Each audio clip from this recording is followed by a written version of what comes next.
हाँ जी, last video में मैंने आपको क्वेश्चन नंबर 7 समझाया है, लेकिन उस क्वेश्चन में थोड़ी सी एक मिस्टेक हो गई है, उसको आप करेक्ट कर लेना। देखो, जब मैंने आपको फिगर बनवाई उसके बाद एंगल्स निकलवाए, तो यहाँ मैंने आपको बताया था 90 माइनस ए एंगल है, तो ये एंगल आपका पूरा 180 है। 180 माइनस 90 माइनस ए अगर मैं करती हूँ तो वहां से आपके पास एंगल निकलेगा 90 plus A. This angle will be 90 plus A. Similarly यहाँ जब मैं एंगल निकालूंगी, दिस एंगल इज 180 डिग्री, ये 90 माइनस बी, तो यहाँ सेपरेट करूंगी तो मेरे पास ये एंगल आएगा 90 प्लस बी। तो यहाँ करेक्ट कर लेना, बी की जगह आपके पास 90 प्लस बी आ जाएगा, ऐसे ही ए की जगह आपके पास 90 प्लस ए आ जाएगा। तो यहाँ मैं अगर इसको करेक्ट करूंगी तो T1 by sine 90 plus theta करोगे, सेकेंड क्वाड्रेंट में means cos B, T2 by cos A is equal to 51 by sine C. तो यहाँ जब आप कॉस ए कॉस बी निकालोगे तो आपके वर्ड डायरेक्ट पुट हो जाएंगे, आपको साइन ए साइन बी यहाँ नहीं निकालना पड़ेगा। तो इसको आप करेक्ट कर लेना लास्ट क्वेश्चन में। अब देखो, मैं नेक्स्ट क्वेश्चन बताती हूँ।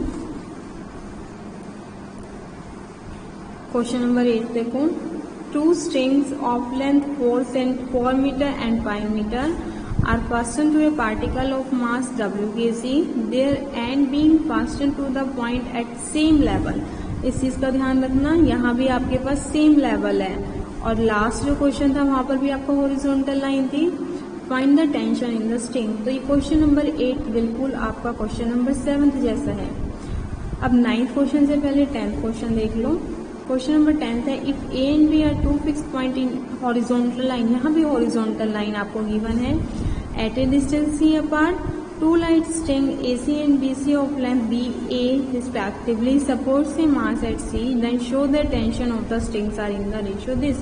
क्वेश्चन नंबर 10 में बिल्कुल 7th की तरह है, 7th 8th और 10th क्वेश्चन बिल्कुल सेम है। मैं अब आपको क्वेश्चन नंबर 9 करवाती हूँ, इसमें थोड़ा सा लिटिल डिफरेंस है, वो डिफरेंस आपको क्वेश्चन के साथ पता लगेगा क्या डिफरेंस है। क्वेश्चन नंबर 9 देखो, a body of mass 26 newton is suspended by 2 strings 5 and 12 metre long. एक मास है जिसको 2 स्ट्रिंग की हेल्प से टाई किया गया है, एक 5 मीटर लॉन्ग है, एक 12 मीटर लॉन्ग है। करते हैं इसको। क्वेश्चन नंबर 9, 2 स्ट्रिंग की हेल्प से टाई किया गया है। स्ट्रिंग का नाम सपोज मैं देती हूँ A, B, C। मास आपको गिवन है 26 न्यूटन। स्ट्रिंग की लेंथ है, एक की 5 और एक की 12। The other end being fastened to the extremities of a rod 13 metre long.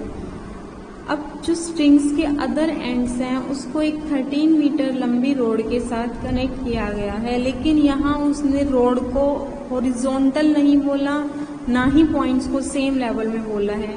तो डिफरेंस है, अभी तक जो क्वेश्चन थे उसमें आपके ये दोनों पॉइंट हॉरिजॉन्टल होते थे, सेम होते थे। यहाँ आपको ऐसा कुछ नहीं दे रखा, तो हम जनरल केस लेंगे।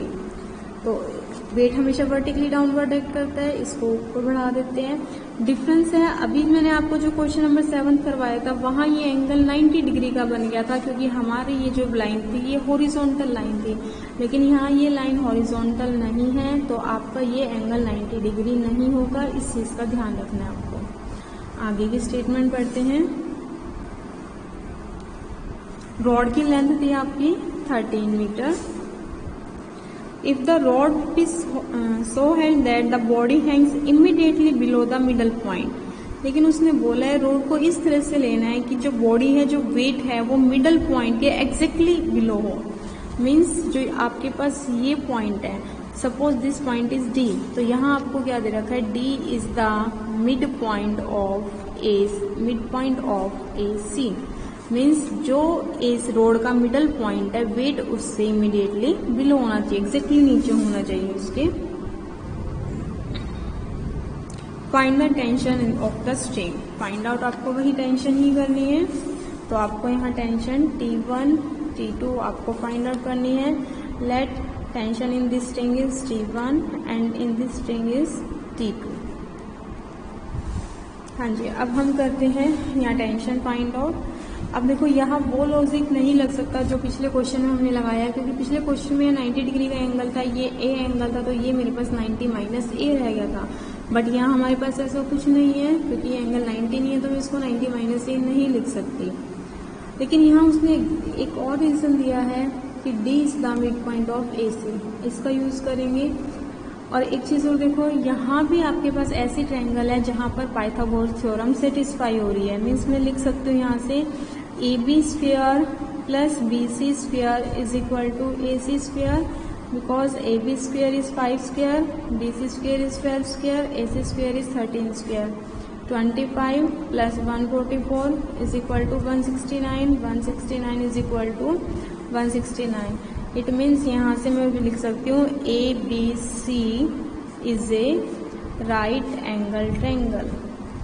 और राइट एंगल ट्रायंगल है तो एंगल बी आपका कितने डिग्री का है? 90 डिग्री का। ये एंगल आपका 90 डिग्री का हुआ। अब हम एक रिजल्ट यूज करते हैं, यहाँ ज्योमेट्री का रिजल्ट है, आपको सिंपल वे में बताती हूँ। अगर आपके पास कोई राइट एंगल ट्रायंगल है और आपके पास हाइपोटेन्यूज का मिड पॉइंट आपके पास है, तो रिजल्ट होता है कि जो हाइपोटेन्यूज का मिड पॉइंट है वो वर्टिसिस से इक्वल डिस्टेंस पे होता है। मीन्स आपको सपोज मैं नाम देती हूँ पी क्यू आर एस, तो जो ये एस पॉइंट है वो पी क्यू आर तीनों वर्टिसिस से इक्वल डिस्टेंस पे होगा। Means P S is equal to Q S is equal to S R. ये तीनों के तीनों डिस्टेंसेस हमारे सेम होंगे। ये ज्योमेट्री का रिजल्ट है। तो यहाँ भी देखो ये राइट एंगल ट्रायंगल है, ये हाइपोटेन्यूज का मिड पॉइंट है, तो ज्योमेट्री से मैं बोल सकती हूँ D point is equidistance from the vertices A B C. तो रिजल्ट है, लिखते हैं बाय ज्योमेट्री से हम रिजल्ट लिखते हैं। क्या रिजल्ट है? Since D is the midpoint of AC, D is the midpoint of AC, या midpoint of hypotenuse AC, so D will be equidistant from all vertices, हर वर्टिसेस से इक्वल डिस्टेंस पर होगा। मीन्स यहाँ से मैं लिख सकती हूँ A D will be equal to D C will be equal to D B. Means A D is equal to D C is equal to D B. अब देखते हैं इस ट्रायंगल के अंदर, देखो एक ट्रायंगल के अंदर आपको पता है अगर दो साइड्स इक्वल हों तो उनके अपोजिट एंगल भी इक्वल होते हैं। इस ट्रायंगल के अंदर A D is equal to D B, D B के सामने का एंगल ए, तो AD के सामने का angle this angle will again equal to A। Similarly यहाँ पर देखो ये दोनों साइड्स इक्वल हैं। इस ट्रायंगल को अगर मैं कंसिडर करती हूँ these two sides are equal, इनके सामने के एंगल भी इक्वल होंगे। इस BD साइड के सामने का एंगल C, तो DC के सामने का angle this angle is again equal to B। फिर से देखो यहाँ आपके पास ये एंगल B है, तो ये कितना आपके रह गया पूरा एंगल 180, तो this angle is 180 minus B, this angle is A, then this angle will be 180 minus A। बाकी आगे का सेम काम है, वही लैमिस थ्योरम आपको लगानी है। लैमिस थ्योरम लगाते हैं, T1 T2 is equal to third force है आपका 26, T1 के नीचे लूंगी angle between T2 and 26, this angle is 180 minus B, that is sine 180 minus B। T2 consider करती हूँ तो angle between T1 and 26 that is 180 minus A, sine 180 minus A। 26 में angle between A and C, आप इसको A plus B भी लिख सकते हो। एंगल B, सॉरी यहाँ देखो फिर से एक मिस्टेक हो गई है, ये एंगल C था तो ये भी एंगल मेरे पास क्या होना चाहिए C, this angle is C, तो and this angle is 180 minus C। तो यहाँ करेक्ट कर लेना, this angle is 180 minus C। तो ध्यान रखना यहाँ पर आप लिख सकते हो एंगल B भी लिख सकते हो, एंगल A प्लस C भी लिख सकते हो, और ये एंगल आपको 90 डिग्री का भी दिख रहा है तो मैं सिंपल डायरेक्ट ले देती हूँ साइन 90। तो आपके पास टर्म बनेगी T1 by 180 minus C sine C, T2 by sine A 26 by 1। अब अगर आपके पास कहीं से साइन ए साइन सी आ जाए तो T1 T2 फाइंड आउट हो जाएंगे। साइन ए साइन सी, फिर से वही कोसाइन फॉर्मूले से इस ट्रायंगल को अलग से ड्रॉ कर लो। इस तरह की आपकी एक ट्रायंगल है ये,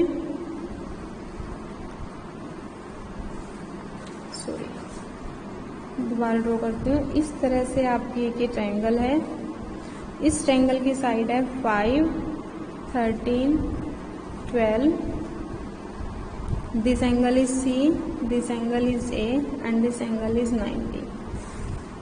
हाँ जी, यहाँ से निकाल लो भाई। पहले आप यहाँ से साइन C साइन A की जगह निकाल लेना cos C cos A, वहाँ से फिर साइन C साइन A निकाल लेना। तो एक तो ये तरीका है। दूसरा यहाँ एक तरीका और भी लगा सकते हो। आपको पता है अगर राइट एंगल ट्रायंगल आपके पास है तो सीधा सीधा ट्रिग्नोमेट्रिकल फॉर्मूले भी लग सकते हैं। जैसे देखो, अगर मैं इसको इस तरह से लेती हूँ, this angle is 90 degree, this angle is A। आपको साइन A निकालना है। साइन A क्या होता है? Perpendicular over hypotenuse. तो आपके पास एंगल के सामने वाला परपेंडिकुलर, साथ वाला बेस और ये हाइपोटेन्यूज। तो यहाँ सीधा सीधा भी निकल जाएगा। Sine A is perpendicular over hypotenuse 12 by 13। ठीक है, इसी तरह से साइन सी भी सीधा सीधा निकल जाएगा। बट अब इस चीज का ध्यान रखना, अगर आपके पास ट्रायंगल राइट एंगल ट्रायंगल बनती है तो आप सीधा सीधा निकाल सकते हो sine A cos A, sine B cos B, sine C cos C. लेकिन अगर राइट एंगल ट्रायंगल नहीं है तो आपको ट्रिग्नोमेट्री रेशियो निकालने के लिए पहले कोसाइन फॉर्मूले की हेल्प लेनी पड़ेगी, फिर वो आपको साइन तक पहुंचना पड़ेगा। अब आप ये चारों क्वेश्चन ट्राई कर लेना। कोई प्रॉब्लम हो मुझे मैसेज कर देना। इंपॉर्टेंट क्वेश्चन है, थोड़े से टिपिकल भी हैं, लेकिन हाथ से करोगे तो आपको मुश्किल नहीं लगेगी। बस यही आपको ध्यान रखना है, अगर राइट एंगल ट्रायंगल है तो आप सीधा सीधा ट्रिग्नोमेट्री रेशियो निकाल लो, कोसाइन फॉर्मूले मत यूज करो। अगर राइट एंगल ट्रायंगल नहीं बनती है तो कोसाइन फॉर्मूले से आप निकाल लो। और इनकेस राइट एंगल ट्रायंगल बनते और आपने कोसाइन फॉर्मूला यूज कर लिया तब भी कोई प्रॉब्लम नहीं है, आपका आंसर सेम आएगा, थोड़ा सा लेंथी पड़ेगा क्वेश्चन।